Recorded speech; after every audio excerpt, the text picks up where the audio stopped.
Sejam todos muito bem-vindos ao nosso encontro sobre o assunto FD-REINF, perspectivas de cruzamentos, e eu sou a doutora Samanta Pinheiro, sócia da empresa Inovar Consultoria, palestrante na área fiscal tributária. E aí, pessoal, vamos lá? Vamos estudar sobre esse importante assunto? Então, vamos embora. Nós temos aí, primeiramente, um conceito em relação ao que vem a ser FD-REINF. FD-REINF é um dos módulos que integram, né? Nós temos aí um módulo integrante do grande sistema, que é o Sistema Público de Escrituração Digital, que tem como objetivo recepcionar as informações prestadas referentes aos tributos e contribuições previdenciárias que não incidem sobre a remuneração ou folha de salário. Prestou atenção? Não incidem. Por quê? Porque essa tratativa de remuneração em relação à folha de pagamento, em relação a autônomos, nós já temos no ambiente do e-social. Então, nós temos aí um primeiro ponto para a compreensão.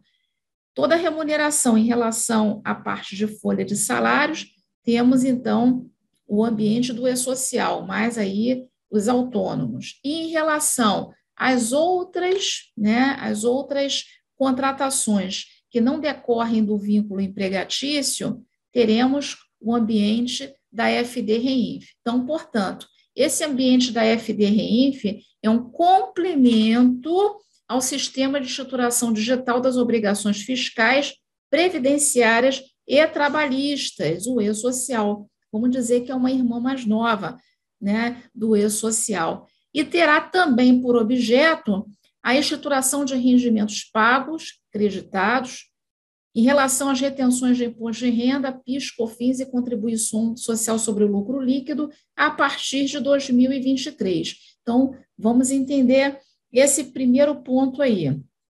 Nós temos, então, dois ambientes. O ambiente do e-social, que tratará as informações relacionadas à remuneração com vínculo empregatício e também autônomos, né, preponderantemente. E nós vamos ter o ambiente da FD-REINF, que vai tratar o quê? Da remuneração sem vínculo empregatício. Essa remuneração sem vínculo empregatício que não está no ambiente do e-social. Perfeito?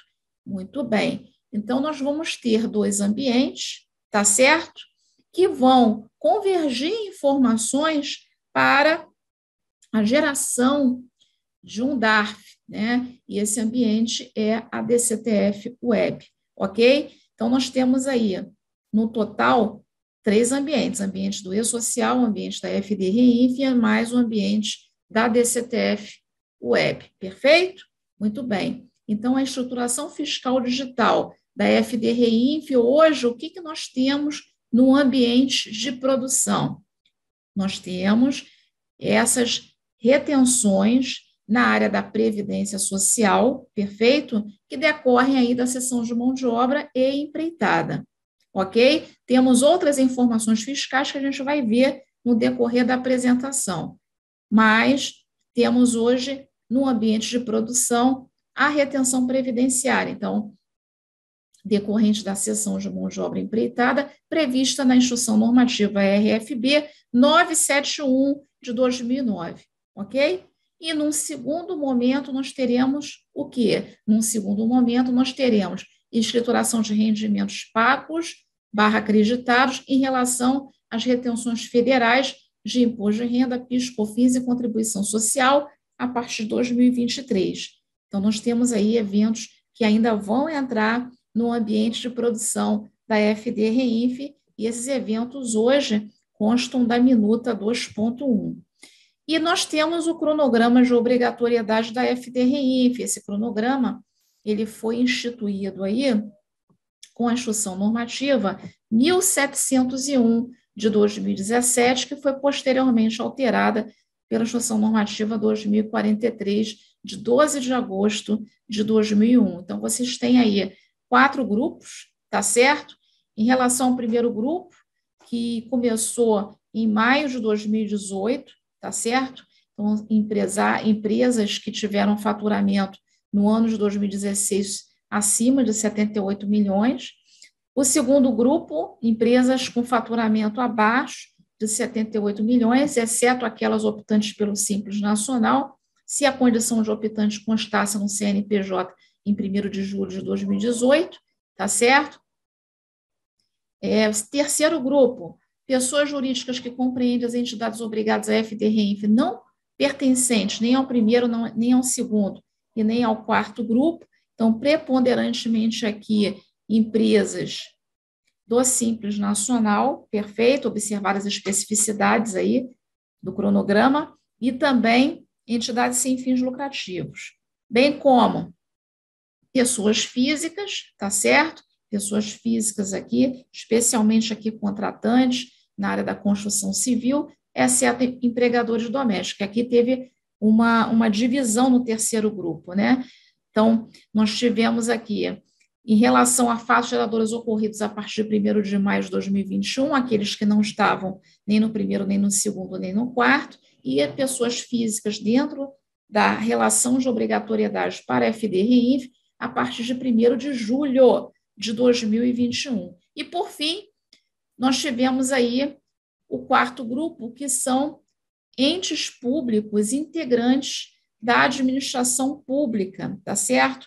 A administração pública constante do anexo 5º da Instrução Normativa 1863, em relação a fatos geradores ocorridos a partir de 1º de agosto. Então, nós temos aí, 1º de agosto de 2022, a regra aí para a administração pública, tá certo? E aí temos que ver a administração pública, em especial aí a direta, que consta dessa instrução normativa. Tudo bem? Ok. Contribuintes obrigados. Quem são, então, os contribuintes que terão informações que serão objeto de interesse para a FD-REINF? Então, nós temos aí pessoas jurídicas que prestam ou que contratam serviços realizados mediante cessão de mão de obra, e aí no nosso curso nós vamos explorar bastante esse conceito, o que é a cessão de mão de obra.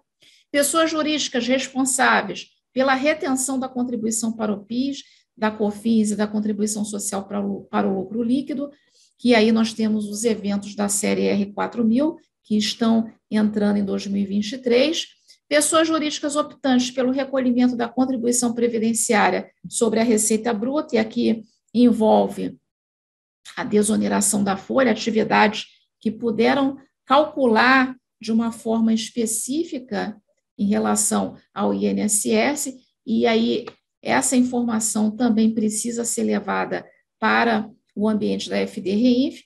Produtor rural, pessoa jurídica e agroindústria, quando sujeitos à contribuição previdenciária substitutiva, associações esportivas que mantêm equipe de futebol profissional, empresa ou entidade patrocinadora que tenha destinado recurso à associação desportiva, entidades promotoras de eventos desportivos. Por fim, pessoas jurídicas e físicas que pagaram ou creditaram rendimentos sobre os quais tem havido retenção do imposto de renda retido na fonte por si ou como representantes terceiros, esses eventos com expectativa de vigência para 2023. Ok. E aí você tem os eventos e periodicidade de envio, os eventos de tabela, o R1000 e o R1070, enviados no início da obrigação, o evento não periódico, o R3010, receita de espetáculo desportivo, que é considerado um evento não periódico, pois sua ocorrência não tem uma sequência pré-definida. Então, ele tem um prazo específico de envio, até 2 dias após a realização do espetáculo desportivo. E temos os eventos periódicos, tá certo? Aqueles aí que o fisco entende que há uma continuidade de informação em relação à REINF, que é o R2010, o R2020, que são serviços tomados, serviços prestados mediante cessão de mão de obra empreitada, e aí nós temos aí um batimento mensal de informações entre o que é lançado pela fonte pagadora e o que é lançado pela prestadora de serviço. Então, isso precisa estar em harmonia, isso precisa ter uma coesão, né? O R2030 e 2040, recursos recebidos ou repassados para a associação desportiva, O R2050, comercialização da produção rural e apuração da contribuição previdenciária substitutiva pelas agroindústrias. O R2055, aquisição de produtor rural, evento esse que passou a integrar também a FDRINF, né? O R2060, que trata da desoneração, conforme lei 12.546 de 2011. O R2099, para se fazer o fechamento dos eventos, então preciso fechar os eventos para envio, né, para envio ao fisco, e aí, se eu precisar depois retificar, eu tenho que reabrir, e eu faço essa reabertura pelo R2098, e esses prazos são até o dia 15 do mês seguinte. E se cair num sábado, domingo, feriado, né? Então, esse prazo será antecipado para o dia útil imediatamente anterior. E o R9000, exclusão de evento, que pode ser usado a qualquer momento. Quais são os eventos periódicos que estão na expectativa de vigência em relação aos eventos da série R4000, que são os eventos aí fiscais que estarão, a princípio, obrigados a partir de 2023. Então, nós temos o R4010, que é pagamento crédito, pagamento barra crédito, né? A beneficiário pessoa física, não podemos confundir. Esse rendimento aqui não é o mesmo que é tratado no E-Social, tá certo? Então, aqui, a princípio, eu tenho um outro rendimento, exemplo, pagamento de prêmio, que eu estou fazendo a uma pessoa física que está sujeito à retenção, ok? O R4020, pagamento barra crédito, a beneficiária pessoa jurídica, então aqui já envolve uma contratação aqui daqueles serviços que estão dentro do regulamento do imposto de renda passíveis de retenção. O R4040, pagamento barra crédito, a beneficiário não identificado, ok? Então, eu tenho aqui uma determinada remuneração, mas já não tenho uma vinculação com um beneficiário, tá certo? E aqui eu tenho um tratamento por imposto de renda de forma específica que a gente comenta também no curso. O R4080, retenção no recebimento, e aqui específico para aquelas atividades que sofrem autorretenção, tá certo? Então, exemplo aqui, por exemplo, agências de propaganda e publicidade, né, estão sujeitas aí à autorretenção, ou seja, o próprio beneficiário, o próprio prestador de serviço, ele recebe o rendimento bruto, mas ele mesmo, desse rendimento bruto, ele tem que deduzir para fins de imposto de renda o que será aí calculado, tá certo? E deduzir, então, desse rendimento bruto e tratar com a fonte pagadora esse informe de rendimentos, ok? O R4099, fechamento dos eventos, e o R4098, reabertura dos eventos periódicos. Então, esse evento de reabertura é similar ao evento 2098, que aqui é quando eu preciso fazer também uma retificação, e o R9000, exclusão de evento, pode ser usado a qualquer momento.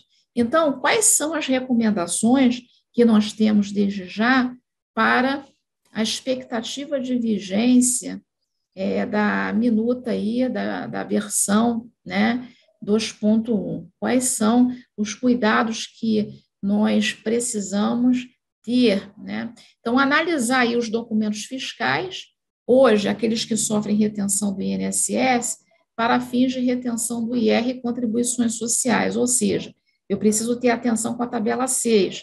Então, eu preciso analisar o documento fiscal primeiro, se o código do serviço está alinhado com a descrição do serviço, se a descrição do serviço está clara, precisa, se o serviço, né, que foi identificado na nota fiscal, a prestadora de serviço, ela tem condições, ela tem essa atividade econômica no seu cadastro.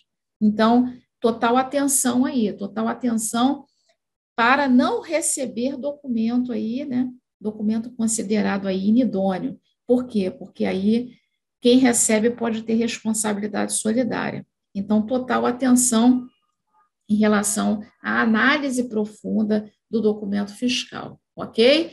Compatibilizar as retenções contabilizadas com os informes de rendimentos pelas fontes pagadoras.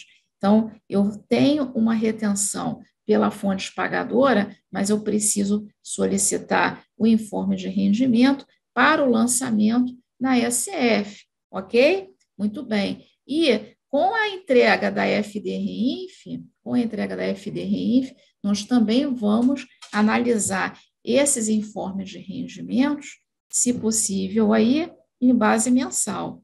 Tudo bem? Muito bem.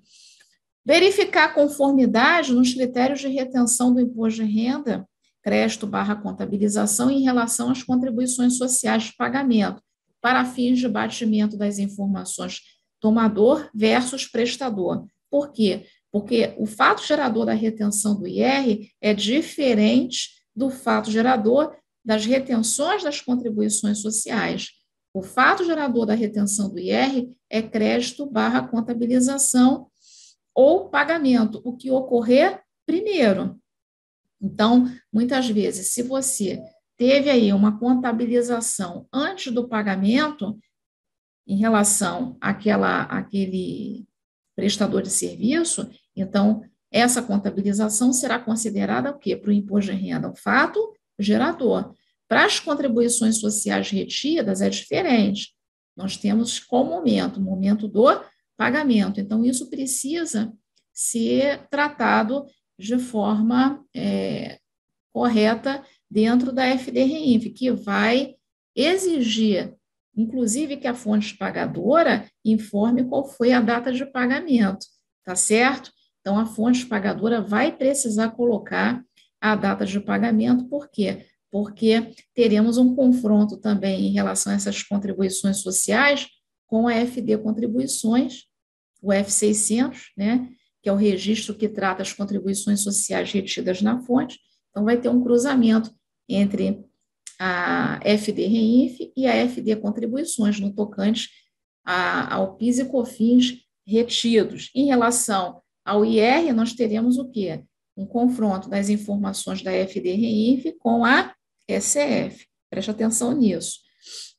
Verificar as retenções que não foram utilizadas para a confirmação de possíveis saldos negativos. Então, eu posso ter retenções não aproveitadas naquele período de apuração. Opa, não perdi, mas eu preciso entender que existe um prazo para uso, que são de 5 anos, para usar saldo negativo de imposto de renda, contribuição social, por exemplo. Analisar de forma aprofundada os documentos fiscais. Então, eu preciso analisar essa forma aprofundada, quer dizer o quê? Que eu preciso ter especial atenção com o código do serviço, com a descrição do serviço e com a alíquota de retenção. E se, inclusive, aquele serviço pode também estar no Simples Nacional, porque muitas atividades, né, não podem estar no Simples Nacional, tá certo? E aí eu também estaria recebendo um documento inidôneo. Então, muita atenção nisso, principalmente as atividades que envolvem cessão de mão de obra e não estão no anexo 4º. Essas, a Lei Complementar 123 de 2006, não permite que se mantenham no Simples Nacional.